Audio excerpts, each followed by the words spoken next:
வணக்கம், வாழ்க வளமுடன். ஆவடி அக்குபஞ்சர் சேவா மையத்திலிருந்து சாம்பமூர்த்தி.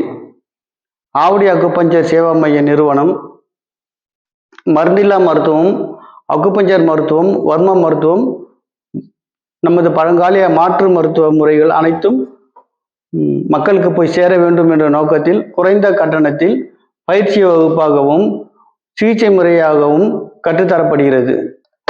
பயோசால்ட்னு ஒன்று இருக்குது, சுற்றுலர் என்றவர் கண்டுபிடிச்சது. இந்த உப்பு வந்து அது உப்பு தான். அது மனுஷன் உடம்புல ஒரு 12-13 வகையான உப்புகள் இருக்குது. அந்த 13-12 வகையான உப்புகள் வந்து உடம்புல கம்மியாயிடுச்சுன்னா நோய் அதிகமாகவும் நோய் கம்மியாயிடும். அந்த நோய் வீரியப்படும். இந்த உப்பெல்லாம் பேலன்ஸாக இருக்கும் நம்ம உடம்புல. இது எப்படி அவர் வந்து எம்பிபிஎஸ் டாக்டர் தான், அந்த காலத்து அலோபதி டாக்டர் தான். இவர் எப்படி அதை கண்டுபிடிச்சாருன்னா, இறந்து போன உடம்புல சாம்பலை எடுத்து அதில் என்ன கம்மியாகுதுன்னா ஒவ்வொரு இதுலேயும் ஒரு இதில் உப்பு ஒன்று கம்மியாக இருக்குது. எந்த உப்பு கம்மியானா அந்த நோய் வரும்னு சொல்லிட்டு கண்டுபிடிச்சார் அவர்.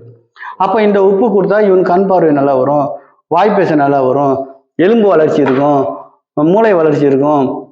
அதாவது உடம்புல என்ன வளர்ச்சி கம்மியாக இருக்கோ அது சரி பண்ணும். அந்த செல் அழுகி போன செல்லை புதுப்பிக்கும்.